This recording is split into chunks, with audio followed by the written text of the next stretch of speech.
How did it make you feel when people were trying to change your mind? No, bueno, me sentía mal porque sentía como si que no tenía apoyo de nadie. Over the past year, an obscure government agency, the Office of Refugee Resettlement, and its director, Scott Lloyd, have repeatedly tried to block pregnant, undocumented teenage girls in its custody from obtaining abortions, even when those pregnancies were the result of sexual assault. In one case, a 17-year-old girl crossed into the U.S. in the fall of 2017. She had been raped in her home country and requested an abortion. She changed her mind briefly when her mother and uncle threatened to beat her. But a few days later, she renewed her request and threatened to hurt herself if she couldn't end the pregnancy.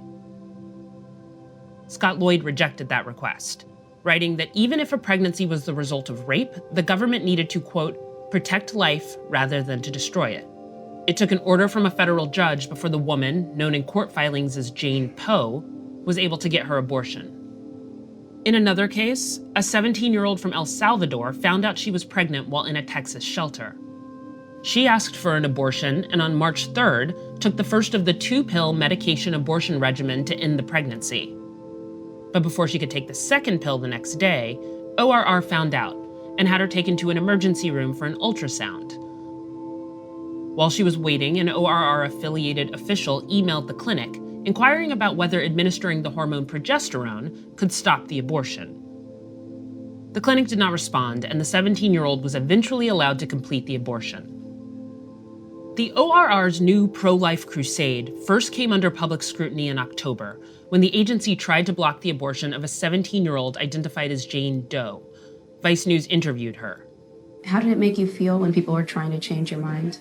No, bueno, me sentía mal porque sentía como si que no tenía apoyo de nadie.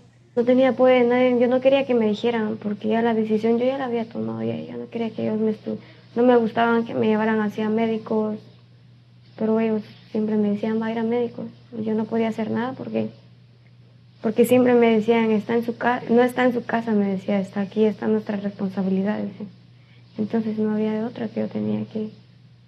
Pero cuando yo ya no quise que me llevaran. So far, the ACLU has succeeded in helping these girls end their pregnancies. But why does the Office of Refugee Resettlement suddenly care so much about abortions? The answer starts with Scott Lloyd.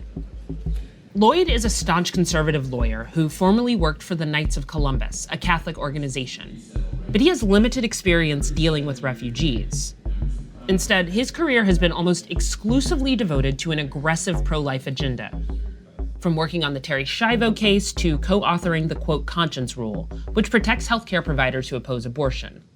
He also co-founded an organization to develop pro-life, pro-faith legal strategies and sat on the board of a crisis pregnancy center. What Lloyd hasn't done is give interviews, except one to the Global Catholic Television Network. But we need to do everything that we can to protect the dignity of human life from conception to natural death. He's turned down more than a dozen requests from Vice News, even from his own driveway. Excuse me, Mr. Lloyd. Can we ask you a few questions? Yeah. Thank you. Sure.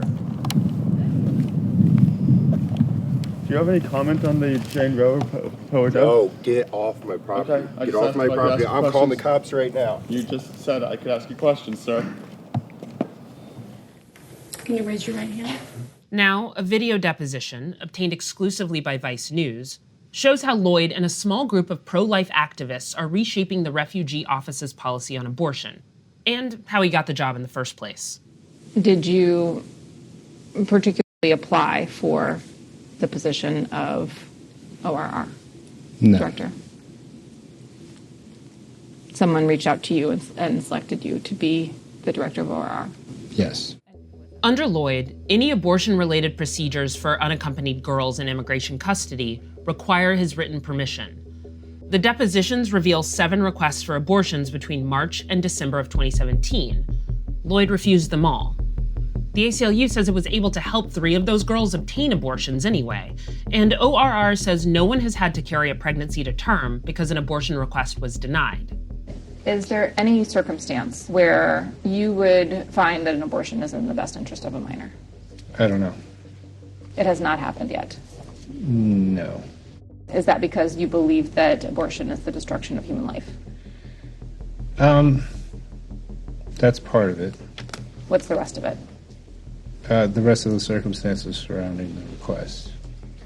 But Lloyd never indicates what circumstances might be acceptable, and he's ordered shelters housing minors to only offer, quote, life-affirming options counseling to pregnant girls. In his testimony, Lloyd fumbled to explain what that term meant. What do you mean by life-affirming options counseling? Options counseling that affirms life. Whose life? Well, life, generally, anybody's life. Though, in the context of pregnancy, it would be the mother and the child. Lloyd wasn't the only one deposed. Also testifying was Jonathan White. White wasn't hired by Lloyd.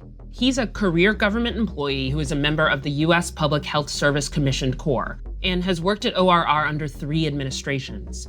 His deposition shows how the agency has done a 180 on abortion since Trump took office.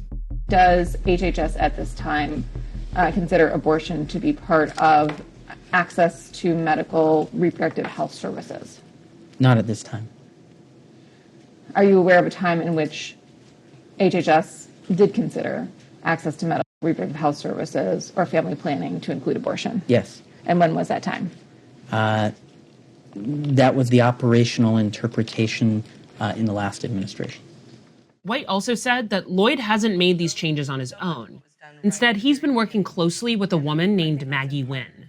It looks like Maggie Wynn was involved in requests for termination of pregnancy before Scott Lloyd became the director of ORR. Is that fair?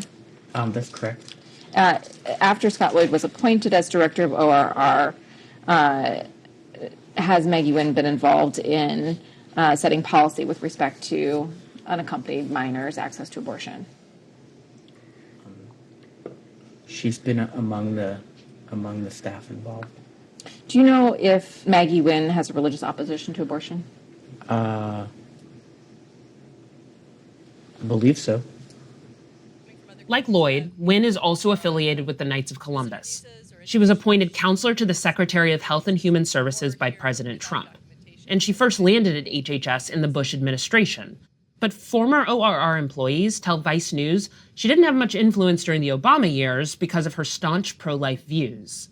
Jonathan White testified that Wynn played the key role in delaying the medication abortion of the 17-year-old from El Salvador.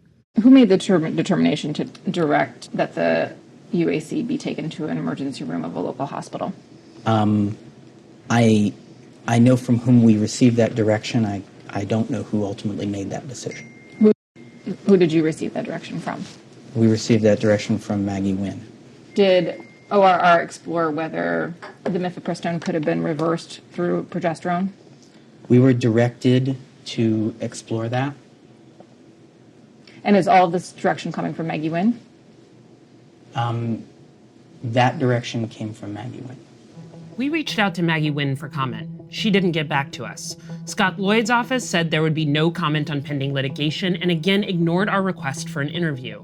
Most of ORR's actions have happened largely in the dark, and it continues to operate with little scrutiny, showing no signs of backing off from its pro-life agenda, which means ACLU lawyers can expect to be very busy over the next 3 years.